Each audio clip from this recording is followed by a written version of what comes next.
Here's your question, Amber. Okay. Tell us about your most memorable full moon night. And begin. Ooh, that's a good one. My most memorable full moon night. There's probably a lot more than I can remember, but my favorite memorable full moon night would be, I don't remember exactly when it was, but it was Friday the 13th, and it was a full moon out, and I remember that I went to the YMCA late at night, and when I got done working out, I just hung out outside by my car and stared at the moon until I felt like it was ready, or it was time to go home.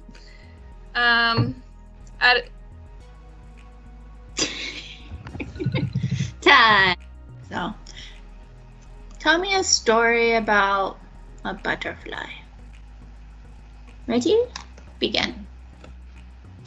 I'm going to tell you a story about a time I had like 10 butterflies on my body. So, last, I think 2 years ago, Chloe and I went to the Puyallup Fair, and there was a tent where you could go in and have some nectar on a popsicle stick, and you walk in there with it, and all the tent is filled with butterflies just flying everywhere, and you walk in and you have your little stick, and one landed on it, but most of them just landed all over my body, so me and Chloe were covered in butterflies, and it was one of the most fun things ever. I have a picture of it somewhere. And done. Good job. Good job. Oh boy, now it's my turn.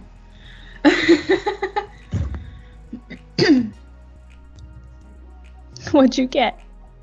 I got a shoe.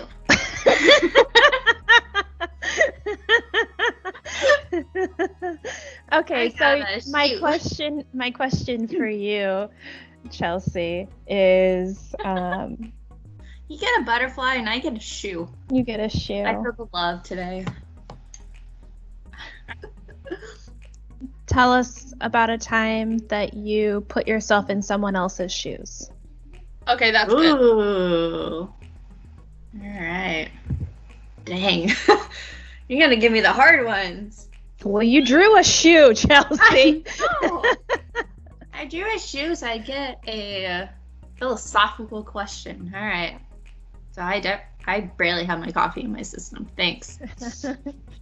Alright. The time that I put myself in another person's shoe. Ooh. Alright, and begin. So a time that I put myself in another person's shoes,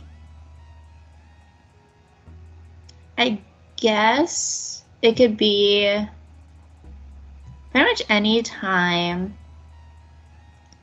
someone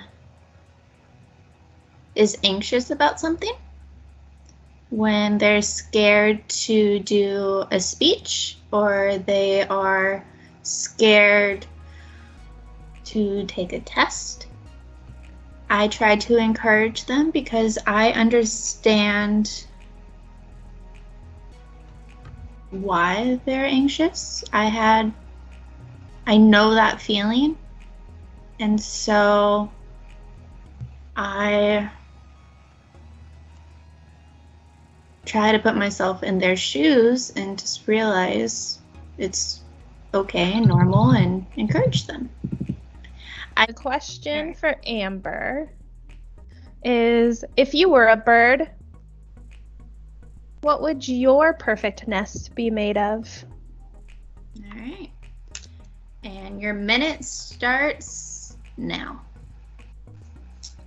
if I were a bird and I could have the perfect nest, my nest would be made out of materials that will be sustainable. That way I can continue to live in my nest and have eggs in my nest, baby birds, and they could be protected from predators. My nest would be made out of probably just the regular things that birds make nests out of, so twigs and sticks and leaves. I would also include probably some leaves to lay on inside the nest, and I would put it In time. Okay. All right, Katie. You got the swing. So, what kind of materials would you use to create a swing? Yes. Ready? Begin.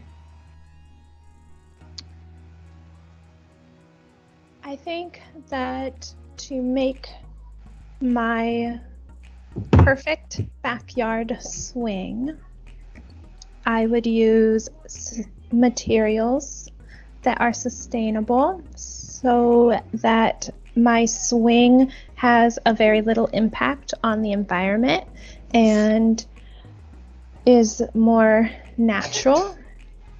So I would use rope, maybe a recycled tire, and make a tire swing.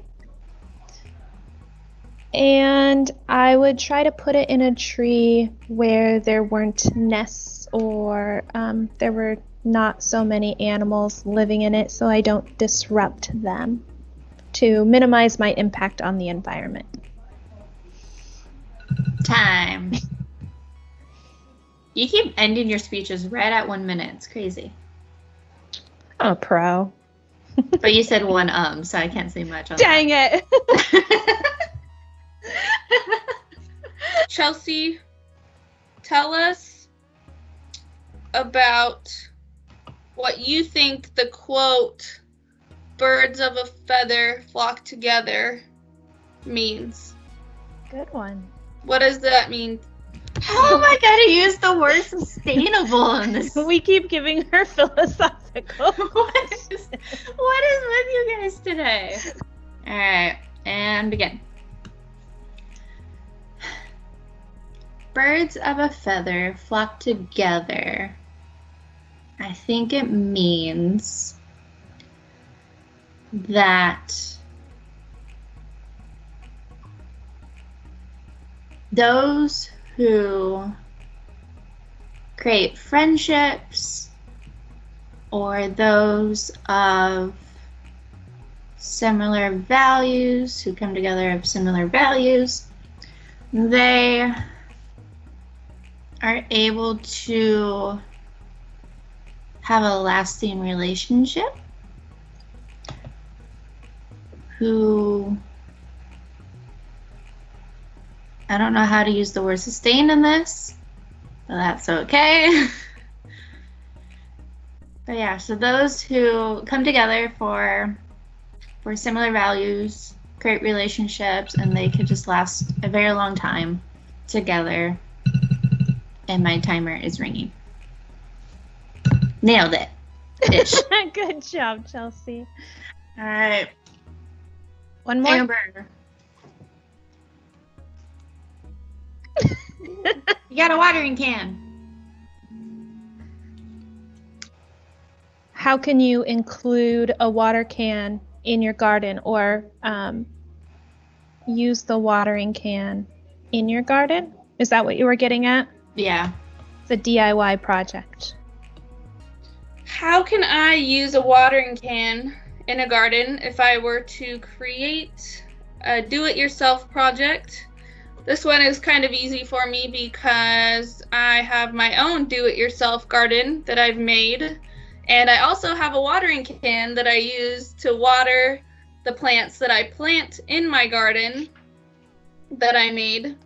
But if I wanted to take it a step further and use the watering can as a part of the garden, I would probably go to like Goodwill or store and find a vintage watering can. So maybe like a tin one or a metal one that looks vintage, and I could use that to put soil in and plant some kind of pretty flowers or something in and set it around my garden that I already have to make it a little more Time. creative.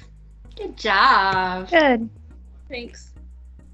I don't think I caught any ons and outs. Okay. You ready, Katie? No, I'm scared. You have a smile on your face. You got a car. You got a car, Katie. That's what it would be like if cars could fly. Ooh.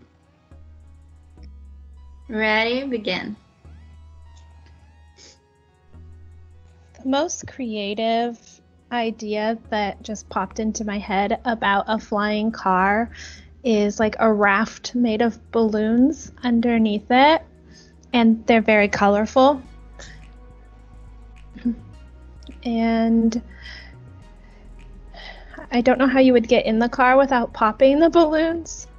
A little ramp would come out the door down to the ground over the balloons, and then you could get into it. And then you would push instead of gas when you hit the pedal, helium would inflate more into the balloons, and it would start lifting off of the ground, and then it would be more sustainable than gas because we would be using helium that's contained in the balloons. So I don't think there would be any pollution.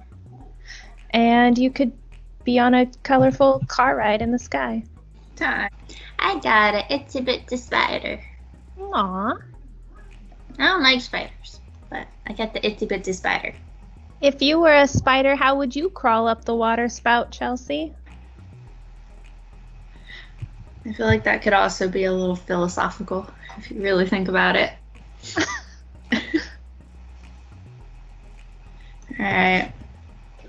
And begin. If I was the itsy bitsy spider, how would I go up a water spout? I would take it one step at a time, or one leg at a time. I have multiple little legs.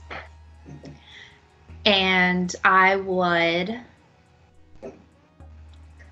first start, I would probably climb on the outside, since on the inside would have a lot and lots of water. So on the outside, there is probably some leaves or sticks if there's bushes and trees nearby. Just in case I fell, I could fall on those. Then I would use my web and attach myself to the water spout, kind of like rock climbing.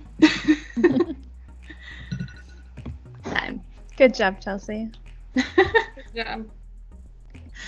Oh, the stories, from a shoe to a feather to a water spout. I think that was really fun. So what were our scores? I have one for you, Amber. I have one for you, Katie. And Chelsea. 0. Yeah. Yay!